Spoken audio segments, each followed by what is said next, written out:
elk does. Yeah, I mean, you can taste the grape, and I like that it's specifically Concord grape, because a lot of times you have Concord grape jelly. Yeah. So that matters. But that being said, I'm a huge fan of peanut butter, so yeah, I can never really truly be satisfied with the amount of peanut butter. But it's really, really good. I'm glad that they added something like this in there. And this beer is only 5.2%. So it's not like a put you on your ass kind of a beer, but there's a lot of flavor in there. But I'm going to pour another drink. How about you? Yeah, I think I could use a refill. So we're going to take a break, and we'll be right back.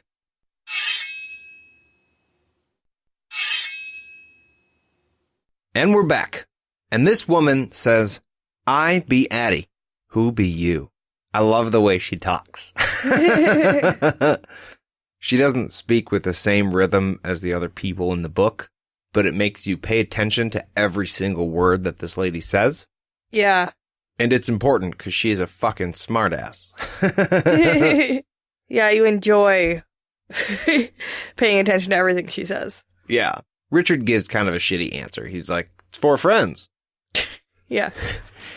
And Addie's like, no, 1 friend, 3 dangerous people. Straight to the fucking point that chick is. Right. She immediately calls things the way she sees them. So Richard changes up his tactic and he tries introducing himself. He goes, I'm Richard Cipher and this is Kahlan M. Now. And she turns to Kahlan and she says something in a different language. And Richard is just watching this exchange, clueless as to what's going on. Yeah. He does realize that she was addressed by her title and not her name. Right, her official title. And it said that it was a different language, so how would he recognize her name? Or is it just said the same way? Yeah, I think he's assuming that name would stay the same, but everything else would be different.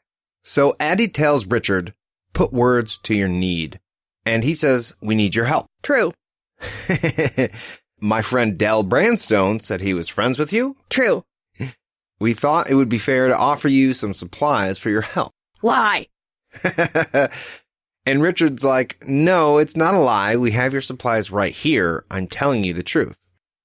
And she gets real aggressive about the fact that it's I, not we, thought it would be fair to offer some supplies, and who even decided to come to her house in the first place. Right. And Richard, he's like, what's the difference, man? Why does it even really matter? And Addie, she's such a smartass. She goes, well, one's true and the other one's not. And to her, that's a big distinction for everything. No matter how small, one thing is true and one thing is not. Yeah, just tell the fucking truth. Right. And if you don't, she'll fucking know, apparently. Richard makes a comment about how Chase must have a hard time telling you his stories. And Abby smiles slightly, and she says, true. And I thought that was fucking hilarious. Yeah. So that makes Chase the friend, and Richard, Kahlan, and Zed dangerous people. Yes. Ah. Which, not untrue. Right. So she invites them into the house. And once we're inside, we see why she's called the Bone Lady. I know it says Bone Woman, but I don't care. She's the Bone Lady. She's the Bone Lady. There are bones everywhere. They're on shelves, they're in piles, all over the house, and even mounted on the wall.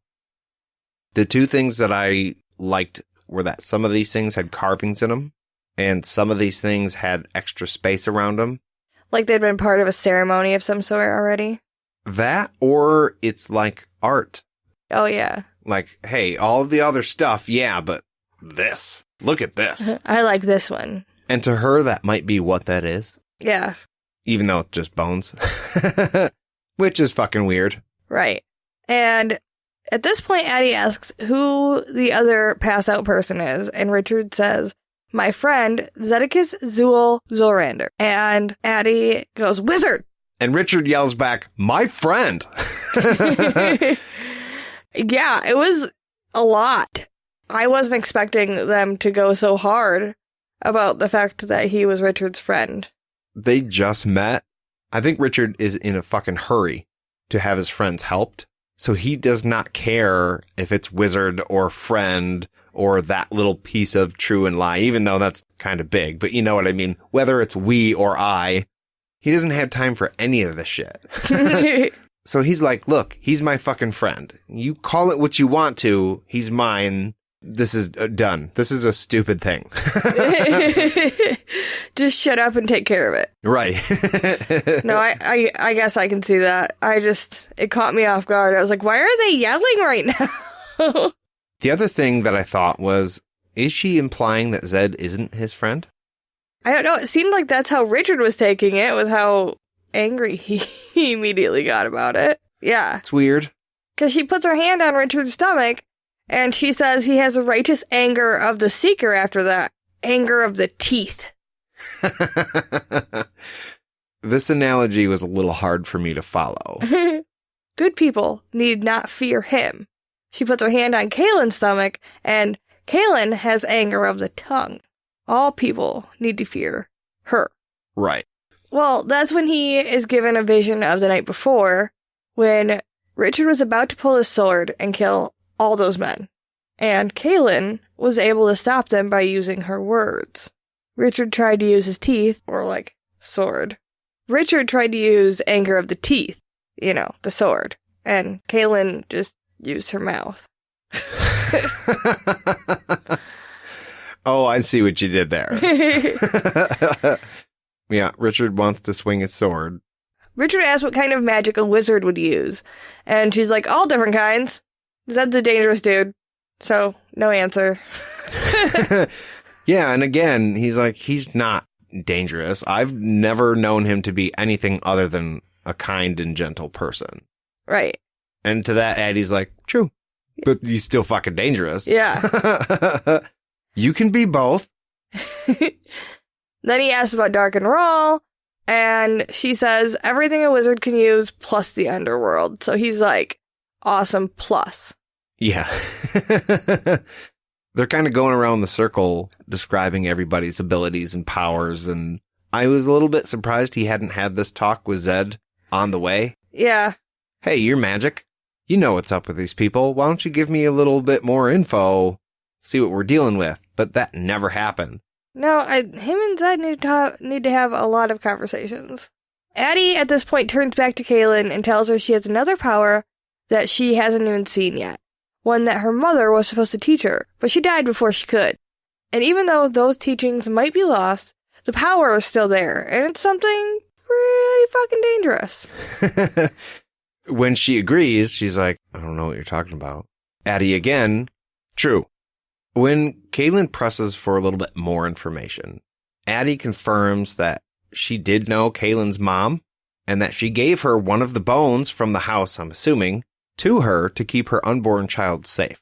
And that child, spoiler, it's Kahlan. But in tears, Kahlan gives Addie a hug and thanks her for helping her mother. Now, we don't know all of the backstory, I think, yet. Right. But this is a pretty significant thing for Kahlan to experience right now. And one other thing that they threw in here, and I thought it was interesting, in the beginning of the story, Kahlan says her sister was killed during Kahlan's attempt to cross the boundary. But here she says, I gave that necklace to the woman I call my sister. When she died, I buried her with it. So here she didn't just say, oh, it's my sister. She made damn sure to say exactly who it was. Otherwise, Addie would have called her out. Yeah. And Richard uses this sentimental moment to ask one more time for help. And Addie's like, Zed chose a good seeker. Lucky for you, patience is a prerequisite for the job. If I wasn't going to help, I wouldn't have let you into my fucking house, bud. Right. Trust me, you would not have even gotten this far. Mm-hmm. And in the worst possible, the laughably bad wording choice that Richard chooses here. He's like, well, maybe you can't see. Ha. But Zed especially is in really, really tough shape. He's barely even breathing. He needs help now. Could you stop with the bullshit and just help? Right. But Addie, this just pisses her off. It says she barely tolerates him. She basically asks him if they know that the other one's hiding a secret. Just to fuck with him, I think. Right. Just right out there. Like, hey, do you know the secret she's keeping from you? No. What about you, her? No. And then she goes, and Zed, he's keeping a secret from Richard. Which we had no idea about. No, this is brand new information. And when he's forced to answer no, Addie goes, huh, well, maybe I can see better than all you guys. Ba-doom. Yeah. But still, that's got to rattle Richard's brain. Like, what the fuck is Zed hiding? Right. Zed is the guy who had no secrets. Right. That if you would ask him, he would tell you, and he'd tell you honest, true as toasted toads. Yeah. But now he's not that anymore. Well, we already found out he's been keeping a secret wizard life this whole time, so who the fuck knows? Yeah, no, it is kind of in his character to keep a secret. He kept a pretty fucking huge secret this whole time. Yeah. He's like Superman. Richard tells Addie that everybody has a right to keep a secret as long as there is need, and then pushes the focus back to Zed and Chase because he doesn't want to talk about the fact that earlier he was thinking that he was going to have to pry a secret out of Kahlan himself. Right, he's changing his view right here. Yeah. He's like, oh no, don't tell my shit. Yeah, I loved how he was relieved that she didn't know what his secret was. Right. Just hers. Right. Abby tells Richard that his impatience is going to be forgiven. Caring about his friends is a good thing, but you need to chill the hell out because ever since they've been inside my house, they've been getting the help they need. All right? That's all I can do for them. She explains that Zed breathing the way he is because that's how wizards conserve energy in the time of need. And I actually had that thought when they said his eyes were closed. I was like, maybe he's like hibernating. His body's like shut down, essentially. Yeah, running on like generators, kind of. Backup systems and stuff like that. Yeah. You know, that's a really good theory, and it's probably true.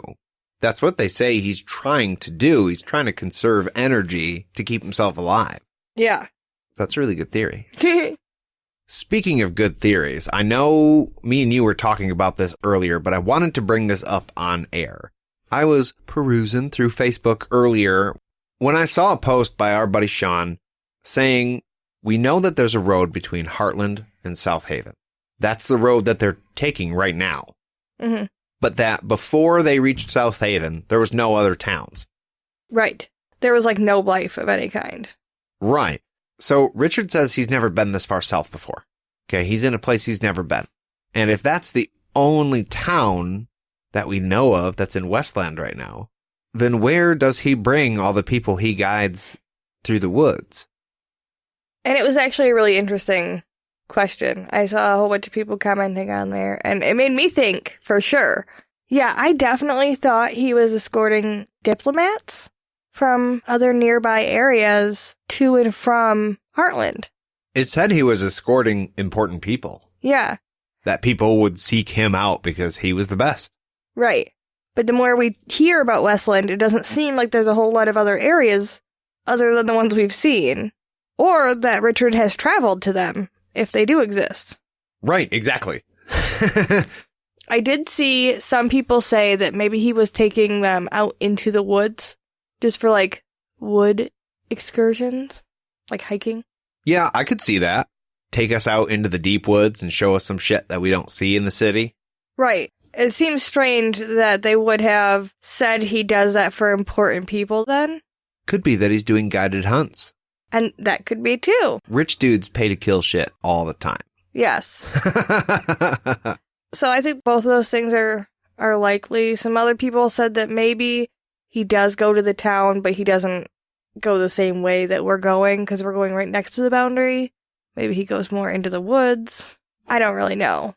But it's an interesting little idea to consider. Yeah, it definitely stuck out to me. Once I read it through, I was like, holy shit, he's got a point. If he hasn't been here, then where has he been? And who's he taken, or where's he taking him? Well, we're going to go get a refill, but if you guys have a theory on that, please let us know. Send us an email, podcastatt@gmail.com, and let us know what you think. We're really, really curious. If we get some good answers, we'll probably end up reading them on air. So We'll be back right after this.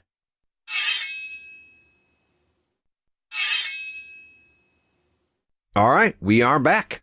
And at this point, Eddie has to bring Chase and Zed awake because they